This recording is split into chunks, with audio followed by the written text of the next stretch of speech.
The circulation of the redesigned Naira notes and implementation of the CBN's new Naira policy commenced on December 15, 2022, while the Apex Bank had announced that it was going to stop collection, circulation, and also revoked the legal tender status of the old 1,000, 500, and 200 Naira notes on January 31, 2023. It extended the deadline by another 10 days to end on February 10th after serious pressure from many quarters.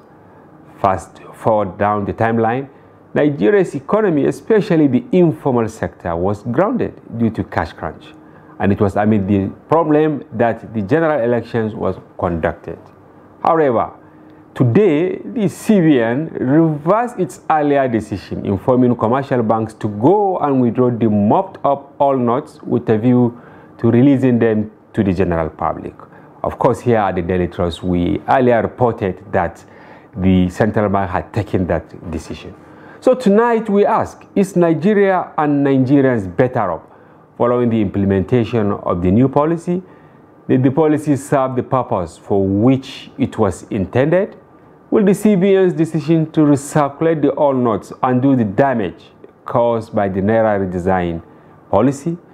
To help us answer this and more, we are joined by Professor Uche Owaleke. He is a professor of finance and capital market at Nasarawa State University. He is also the chairman, Chartered Institute of Bankers of Nigeria, Abuja branch. We are also joined by Aliu Ilyas, who is an economic analyst. Welcome to the program, gentlemen. Thank you for having me. Thank you, Hamza. Thank you, yes, and viewers, my name is Hamza Idris. I'm your host. Before we commence the program proper, we'll go on a short break. Don't go away.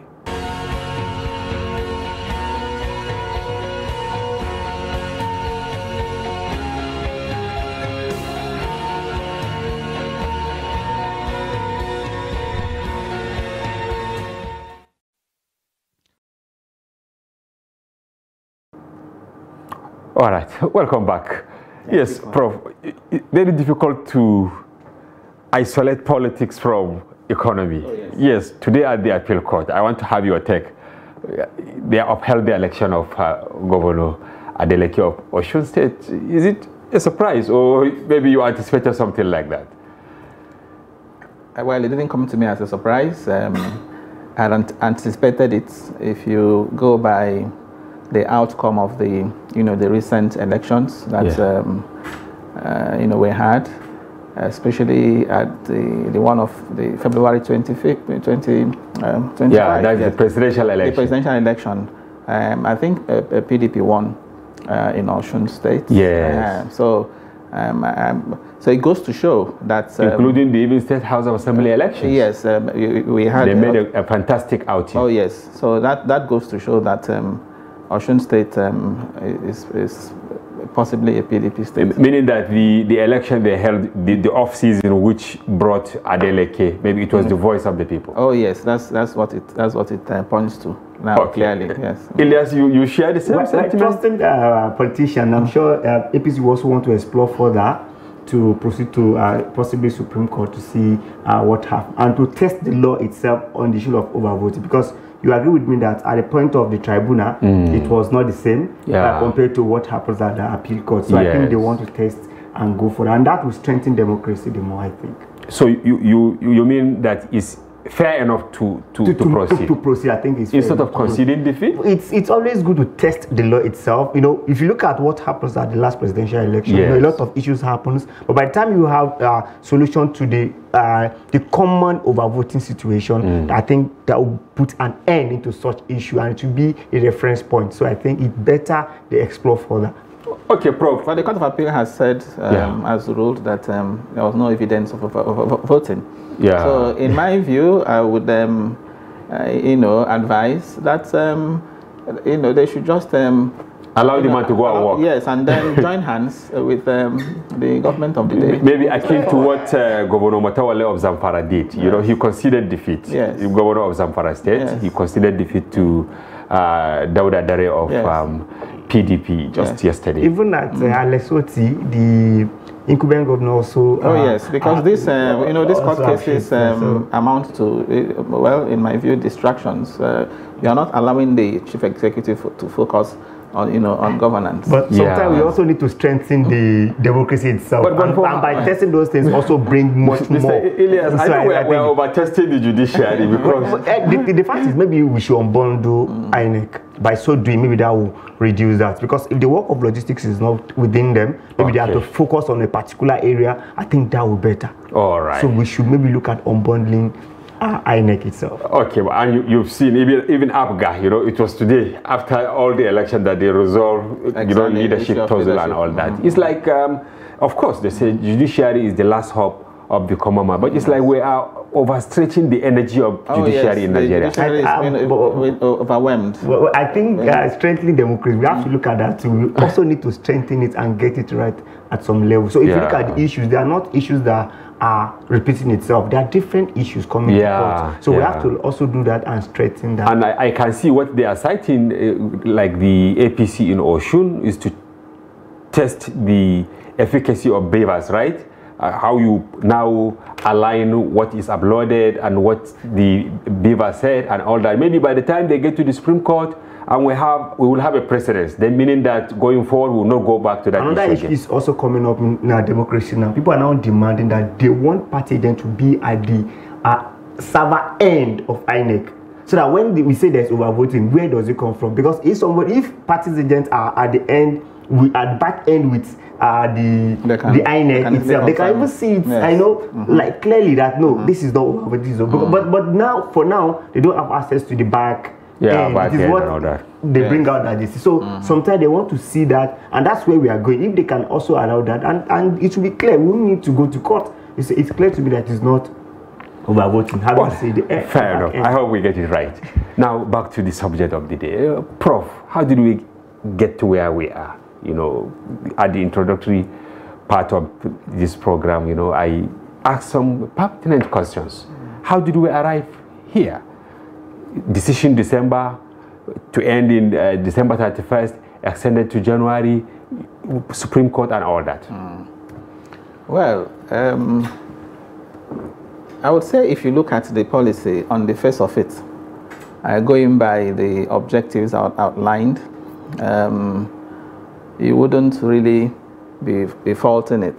That is the cashless policy. Yes, the cashless policy. If the central bank, argues that currency redesign is usually implemented every 5 to 8 years, in other climes, and that in our own case we've not done it for years, 19 years, or so.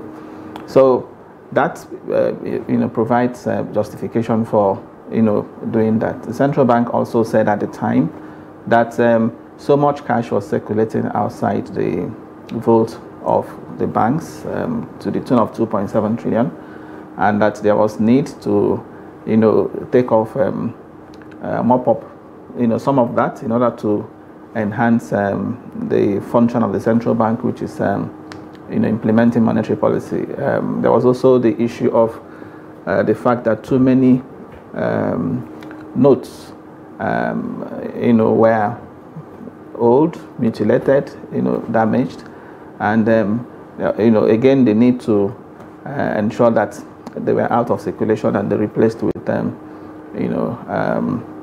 the new ones. So a number of reasons given at the time, objectives, one would say, lofty. But what happened, in my view, where the thing went wrong, in my view, has to do with the planning. At the planning stage, I think the entire thing was rushed, and we now saw that manifesting even during the implementation. I give an example. The policy was announced, I think, on October 25. But it was not launched to be effective. Yes, December until 31st. December 15th. December 15th of 2022. That was when the new Naira notes. They were meant to go into circulation, even though the unveiling was done. Remember, some weeks, some days before then. But in actual fact, the new notes didn't really get into circulation or get into the hands of people not until January in many cases, because I recall that the central bank's cash swap program, which was meant to take these new notes to rural communities, didn't commence until January 23rd. So it was too close to the deadline, initial deadline of January 31st, and that was what also necessitated the shift in the deadline. So in my view, a lot went wrong at the planning stage. Another example of what I think was not properly taken care of has to do with the volume of new Naira notes that was also printed. If you were taking out 2.7 trillion, if that was your target, and you chose to just print and issue, we had 300 billion or 400 billion. That was, of course, grossly insufficient. And amid all that, the issue of also ensuring that even the much you have done, is well distributed, is not cornered by a few individuals. I don't think that aspect was also properly, handled. So when you have all this, that was why we had this issue of, serious cash crunch, serious cash scarcity. I also recall that about the first week of January, or second week of January, one could even see these new Naira notes. Yeah. But somehow, as time went on, by February, the whole thing dried up.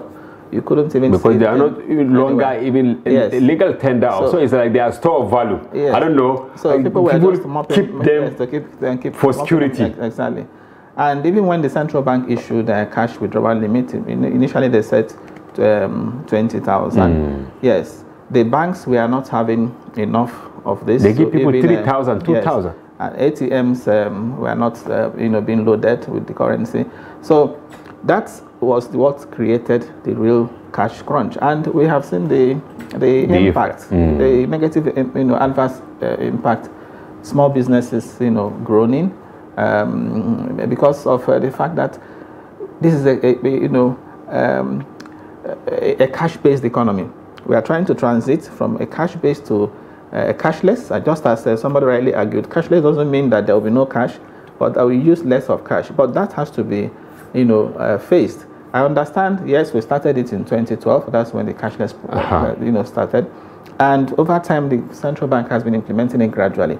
But what they, tried to do with the currency design, was to, fast track it in such a way that it will be an immediate thing, which, in my view, was where we didn't really get it right in the planning stage. Right. So the cashless thing, in my view, is good for the economy, but the structure, the infrastructure, we have at the moment is not such that is supporting it. You can see recently the central bank has been saying, or rather the members of the public are urging the central bank to get the banks to overhaul their payment infrastructure platforms, and all the stakeholders to ensure that the rate of downtime, transaction failure, that rate is reduced. Because until we get that right, getting people to migrate to these platforms may not be too easy to come by. Elias, some people are saying what happened between November or October to this moment is just vendetta. Because if a policy was initiated 2012, and all that time some people were just sleeping and all that, and then within a very short time you now load it over people without even clearly defining cashless economy and no cash economy. Do they really understand the difference between no cash economy and cashless economy? Well, the fact just remains that I will agree to an extent that it's more vendetta, because if you look at the conceptualization of the idea itself of redesigning of currency, it does not really take cognizance or take the stakeholders along at the conceptualization of the policy. Yeah. You recall that even the Minister of Finance came out and said, I don't know about this policy. So, and when you are looking at bringing up... There is no synergy between fiscal and monetary policy. If I thought you are coming out with, because of your autonomy, you want to come out with some policy, DMBs, deposit money banks, they are critical stakeholders. Bring them. The money agents. You don't joke with them because they engage grassroots. The POS, I must tell you that about 50% of people doing POS business are out of business. In fact, now. some say more than 90%. More than 90%. So now the informal sector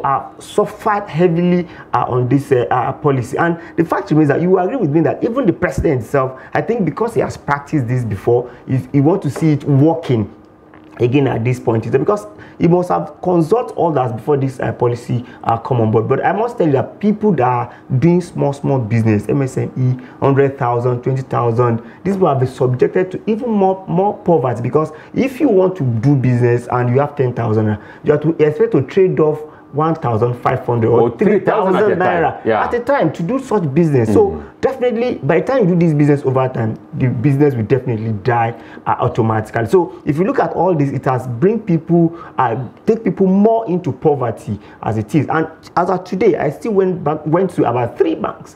If you need to see the way Nigerians are suffering to get their own money, and bank will condition you that you cannot collect more than 10,000, 5,000, and I don't want to even hold these banks to account, because it's not their issues. They don't have the money. The central bank are just using painting these banks bad in our presence. The central bank is not supplying them adequately. They didn't give them the new Naira. The old note is still with them. I think they said they should come yesterday to start getting it. But as at now, it does not happen. So we don't want this rhetoric. We want it to start the operational of this is what we want. We don't want people to stand by the queue. Like some people said that during this fasting, people can start collapsing because they will not have the strength. Because the last bank I went to, the available number is 410. I was not asking, so I will queue and maybe for 3 days. 1, 2, 3, 4. Because so if it ends 150 today, they start tomorrow. This is the level at which Nigerians are suffering. So it's a very serious thing that government needs to come on board, do something urgent to bring succor to the consumer. And we must also note this: they may think it will go ahead to reduce inflation and whatever. You could see the result of inflation. And that is the question I wanted to ask. So it has shown that it's not a correct one. Yeah, but before we get to the issue of inflation, Dr. Isa Abdulmumin, the spokesperson of CBN, as I said during the introductory part of the conversation, that banks should now go get the old notes from CBN and then dispense them to the public. At the time, they said they have destroyed these notes. Now, who is deceiving who? The esteem of CBN, is it at stake, or you think people are still regarding them as actually lender of last resort? Let me use one of your terms that in describing the central bank. Yes, well, Hamza, I think what the central bank has said is are the ones that they still have in the branches of central bank, that commercial banks can go and pick them up. Of course, they said this about 2 weeks ago. Yes, and they don't even have it, because within 2 days the banking halls were 2 weeks ago. Empty. I think was they could start collecting and receiving the old collect old notes and then dispense. So banks were simply dispensing what they already have in their vaults.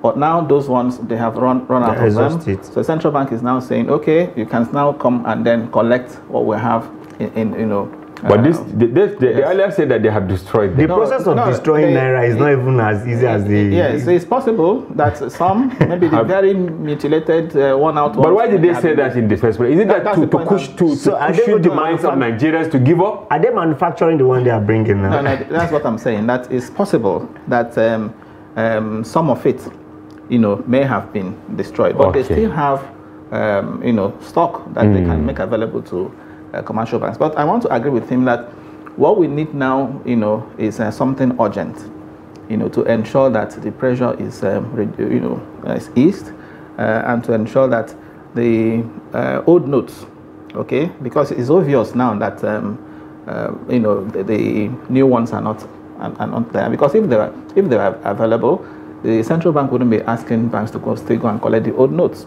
You remember there was a time there was this issue of capacity to the mint, when it arose, and they said yes, they have the capacity. But what's evident now is that the new notes are not there. So the old notes will continue to be issued until they have the capacity to produce more new ones. So what is that urgent thing I'm recommending? Yes. I'm recommending that for this to,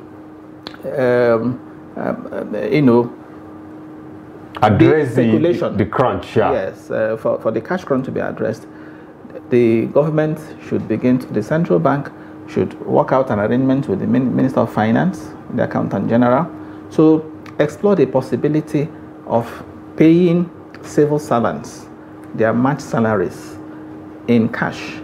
Okay, it could be a percentage of their salaries. Okay, you ask civil servants to now go and collect their salaries in cash. Okay, especially the junior civil servants. So that way you are ensuring that cash is entering the system, because as we speak, just as he rightly mentioned, the banks are still witnessing very long queues, and to be able to sort that out very quickly, you have a one-off. This is a one-off arrangement. It's not as if subsequently you'll be paying cash, no. But for the purpose of this challenge, to be able to address it, arrange that for the month of March, as you're paying salaries, let this junior workers in particular, let them go and collect their salaries, okay, in cash. In cash. Yes. Okay. Yes. So like March salary, March salary. Some for March salary, places have started paying salary. So instead of saying we'll just send it to your account. Exactly, because they will still have to go and queue. They have to queue, yes, and so they should pay them in cash. Yes, arrange and then pay them in cash. One-off arrangement. That way, cash will enter the system quickly, very, very because quickly. Many of them immediately they get out of the banking hall, they will go straight to market. Yes, to buy. Even the banks now, remember too that when you go to the bank, even when the cash limit, is still 20,000. I hear that gradually to be removed. But a lot of banks are not even paying the 20,000. But today is 10,000. Okay, Elias, is it a badly thought idea to even put limit in the first instance? And you started talking about inflation. Has it addressed inflation, this thing that they have done? Well, if you look at our inflation, it's not. If you look at the cost of inflation itself, it's not what they're actually addressing. Have we start producing? Have you fixed our foreign exchange? In fact, we even gained some level of balance in our foreign exchange. But looking at the increment in NPR again, it brings another challenge. NBS, in February, it rose from 21.91 to 21.91 from 21.82 to 21.91. The fact is that if I tell you this will show, it is not now. Perhaps that's not the major solution to the problem. The idea of Naira, the design of Naira, is that there should be availability of the new Naira. You have to justify that you are removing maybe 2.3 million out of the system, and you are bringing a trillion, and you are bringing 1 trillion. Not that you bring a paltry sum of 300 billion and you want it to balance. They claim they release 1 billion, but is it really true? Because under normal circumstances, if you mopped up 1 billion, 3 trillion, and you say you brought back 1 billion, I think people should feel it. But Nigerians, they don't have it. I want us to recall that even the CBN is not ready to allow the old Naira to be in the circulation. It was the decision of Supreme Court that is bringing this to bear. So ideally, if Supreme Court did not intervene to this level, it simply means we will still be in the same level, crying for new cash that is not even there. So it is evidence that there is not enough new Naira notes. That's why they also agree that there should be, like he rightly said, I think that will bring in fact, that will bring solution directly. I believe the policymaker are also listening. That will resolve a lot of problems, because by going to bank will say you cannot collect more than 10,000. So perhaps a salary earner will earn 60,000 Naira. Needs to go there 6 times to queue over time. Remember, even imagine the power hour that is going to be lost. So I think that idea of it's very noble. I think they should look at that and adopt. Prof, don't you think that it is deliberate that they are just not releasing the money? They want to force Nigerians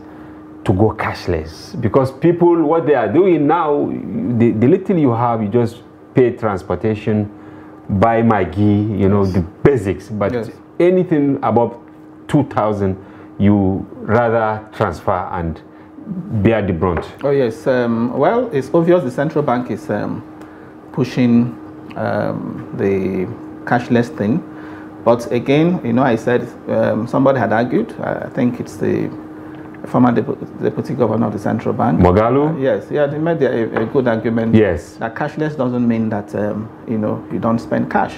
Cashless means that over time, people are encouraged to migrate to the e-platforms. And that's, again, migrating to the e-platforms, having the incentive or the motivation to migrate will be a function of how the platforms are even performing. Yes. Okay. As I speak to you today, I have, a backlog of claims. At the bank? Yes. Me too. Yes. If I transferred money for Ramadan. Not be reversed. So, and it has taken quite some time. And the thought of going to the bank to queue to complain to. I attempted going today when I saw the traffic. I was at the customer care center at a particular bank, and people came with such claim. So they gave them form, and they told them that you will see this in 10 days. Oh so my God! Your money to come back in 10 days. The person now said it's 3 times. Oh, the person list all of them, and you get it in 10 days. So imagine the suffering that will come along waiting for such money. And perhaps so the question is, why so long? Is it that the banks are also not They also prepared? Have a lot of it to attend to. That's another thing. So we have infrastructure problem as well. And perhaps we have to clarify this. How many Nigerians still pay bills? Maybe AEDC bill with cash. How many Nigerians pay school fees with cash? You know, how many Nigerians pay cable network with cash? We are also already, in this system of cashless already. I just think maybe they want to achieve perhaps vendetta, as some people will say. That's why they are bringing up this policy, because it has to be gradual. And if you look at it globally, Nigeria is not.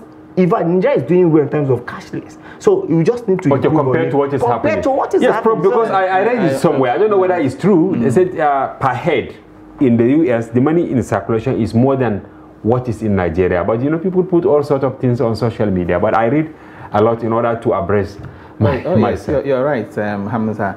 But I don't want to view it as vendetta. Okay.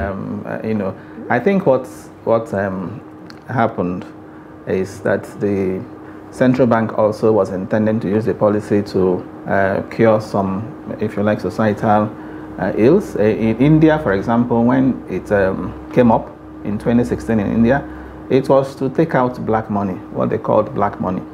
And I'm also sure that's what led to the approach that central bank took by not consulting widely.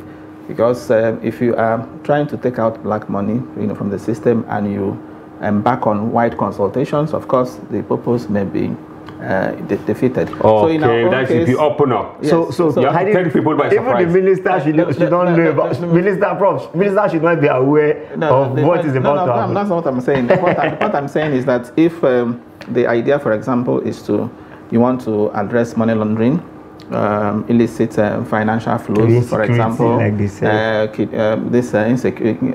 kidnapping, ransom, and then again another one that is voter inducement. But have they achieved that, Prof? They actually achieved that, because I actually monitor election. I think they I will take your opinion separately. They achieve how that so much. Actually, I monitor election, and I'm to have some area of coverage. Before, if you go, you see people by the corner came with cash and say, when you vote, you join this person, get your own. It does not happen in the local government cover, because we try to look at that. So it has reduced. I think that's one of the achievements of let me hear you, because I have some observations. Okay, let me hear yours. With respect to the influence of money, in politics, I think to that extent too, you could say there was some achievement. I know about people that said they were promised to, they were asked to put down their account numbers and the money will be transferred to them later, but that never happened. It was because the politicians didn't have cash to give them, at the point of and it also reduced level of vote itself. If you look at people voting, it has reduced drastically, because people are waiting to get something. If you don't give me, I don't vote. So I think that's actually affecting but I don't know, as a reporter, I think you also recall, I think everybody also agrees that in terms of ransom payment, we also witnessed reduction in the rate of kidnapping between January and now. I was sharing with you. Anyway, answering this last one, yes. Here we receive reports, Prof, yes. that people are paying quietly because they want their loved ones back. These vicious terrorists, if they call, they say, okay, yes. Yes. we are giving account, but we know even if we release your loved one, if they get to us, you see what will happen. And these people quietly are paying money into some of these accounts. Not this cash. Is for not cash, yeah, not cash. Yes. Now for voter inducement, right? Here, honestly, we cover the elections very well. For us, it's like they have taken it to a higher level. Before, if it is cash, you get 1,000 yes. or 2,000. But now, in fact, some they package the money in ATMs, 10,000 to get the votes. Some they monetize it. I mean, you mean when you say ATM, how? Yes, they have multiple ATM cards, Okay. like these gifts from banks that they do. Some gift cards. Yes. Yeah, gift cards. Some politicians now use hundreds of thousands of these to induce voters that it will not be traced, because gifts, December banks give that to people and all that. You just go to ATM and then you withdraw, or you go to bank or to POS. Some that gave one measure of rice now giving a whole bag of rice. So it's like the value of voters, albeit negatively, has risen. People who were collecting 2,000, they collected 10,000, some 20,000. No, some who does not get the money did not at all. Yeah. So and ideally, the normal situation that we see before that we are used to, some will be somewhere and you just say take your own. They will show them and they give. But now it's reduced a lot, and that affect vote. That even cause voter apathy, because people think if you don't give me, I don't. I pay that culture, and you see that from the history of our election. This is quite low in terms of people turning out for. Yeah, Hamza, I want to say something regarding inflation. Okay. To be honest, I don't think this is a sustainable way to address inflation. Okay. Yes, so in the first place, they shouldn't have mentioned it. Yes, because if you look at what happened between January and February, yes, on a year-on-year basis, inflation rose 21.91 from 21.82. But on a month-on-month basis, if you look at that report, on a month-on-month basis, inflation actually fell by 0.16%. And it's something that one can relate to, because this period, a lot of people selling perishable items, have not had it easy. Some of them have had to sell their wares or their goods at prices below even cost of. But they have been claiming, not to quote you, they have been claiming that prices of goods have gone down. Yes, that's what I'm saying. Maybe which is a fake. Yes, if you don't have the purchasing power, you are forced to and then demand too has reduces for those ones that are cash based, because there are shops too. Even to today around my area, you go to buy, the man will tell you it doesn't have bank account, it's not collecting. It's only cash. So if it's only cash, that means he doesn't sell. So he does not also buy perishable item into the shop again, because he know that I cannot sell it in 3 days, so it's better. So all of that may have contributed to reduce demand and then force down price. So that's, for me, that's a false sense of because that achievement. False sense of that achievement. one hurts the economy. Economic activities are tanking. So you cannot say you are achieving reduction in inflation rate through that crude method. Yes, so I don't subscribe to that. So I think that if we are to tackle inflation, I think he was mentioning that earlier, Aliyu. Yes. The factors that are driving inflation in Nigeria, most of them are non-monetary. Okay. Yes, we have monetary. You're talking about production? Yes, I'm talking about cost of production. I'm talking about cost of energy, cost of fuel. The rising cost of fuel, this fuel scarcity, is contributing to inflation. Okay. And they have to address this. Yes, it's the fiscal authority that has the responsibility. I think we have to discuss this more after the break. Viewers, don't go away. We'll be back shortly.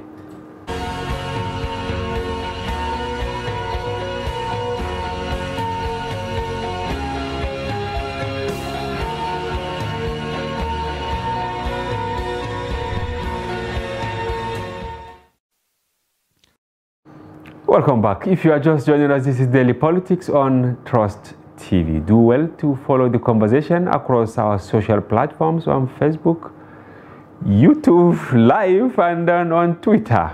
Thank you. Yes, Aliyu, before we go to how to resolve the problem, why is it that in Nigeria people do things and go away with it? I'm referring to the policy somersault by CBN. Don't you think that heads should roll?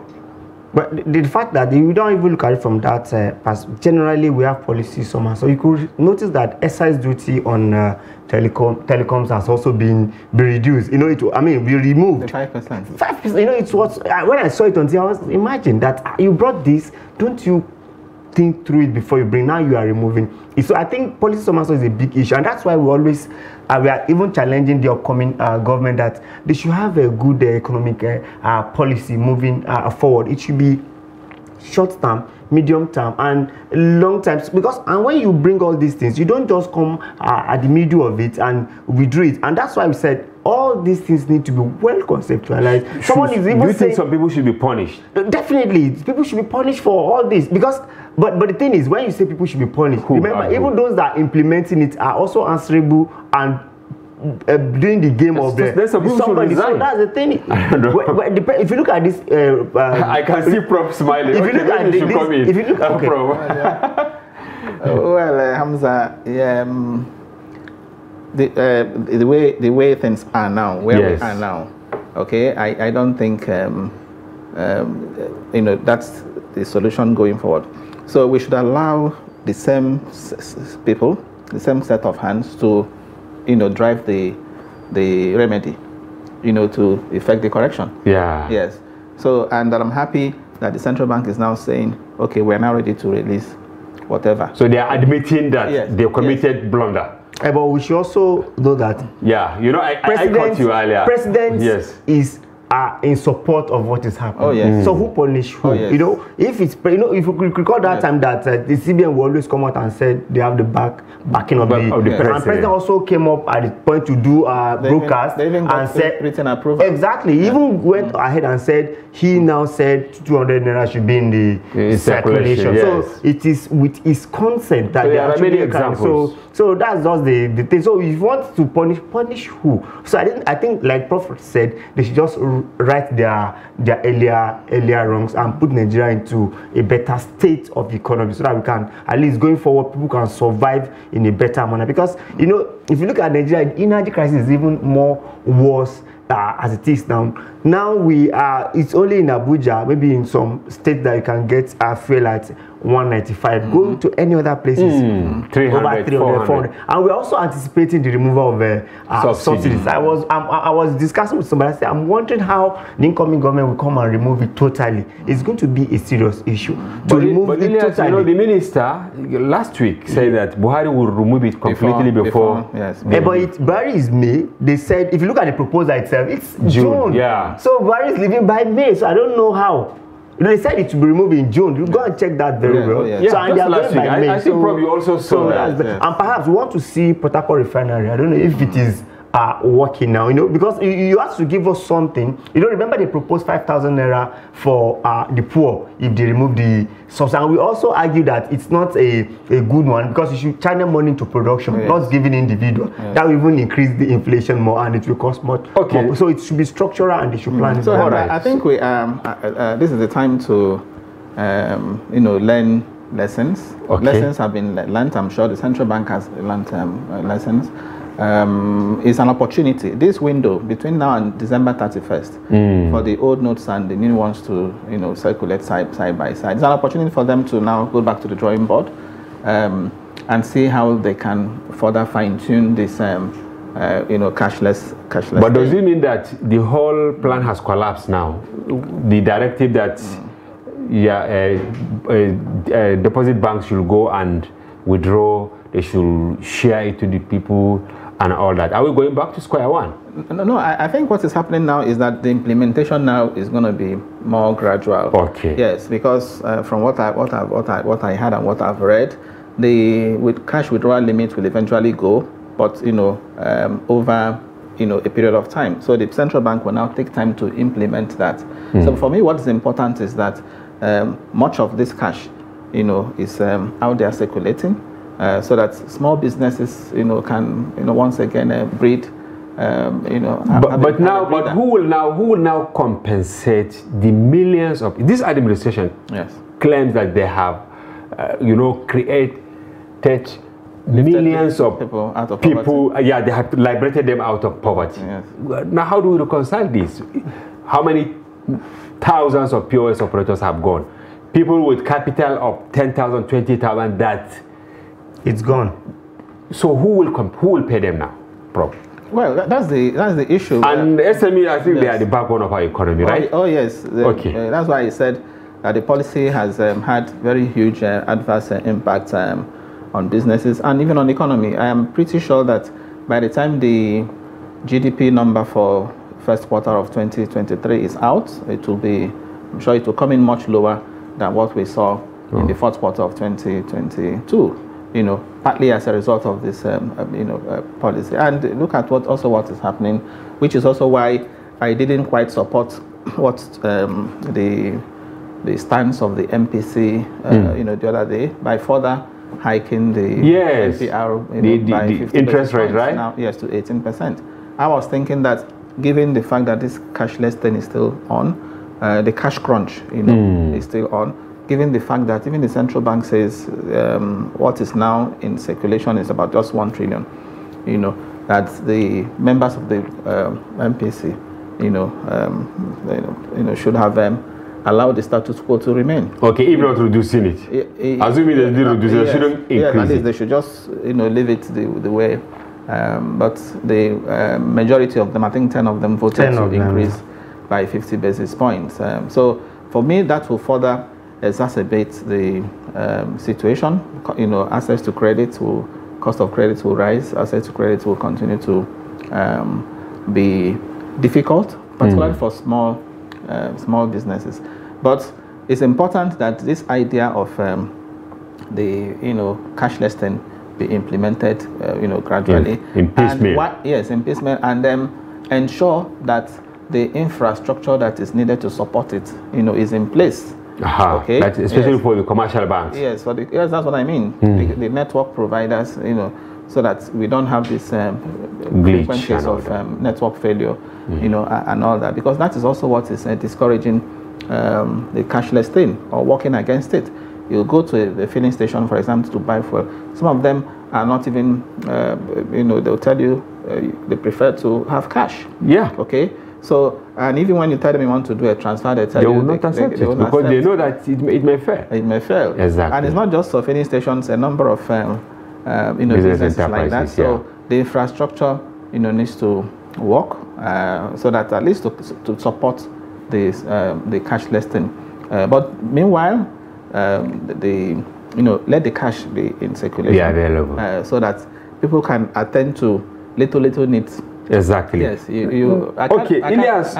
Hamza, I can't remember the last time I had cash on me. Oh my God. You are in Abuja. Yes, I'm in Abuja. Not to talk of somebody in my village. Yes. So, Ilyas, are these landmines for the next administration, and will Tinubu and Co be able to navigate? Well, I think I don't envy all this new administration coming on by this point in time, unless the joy is that they have 2 months to plan.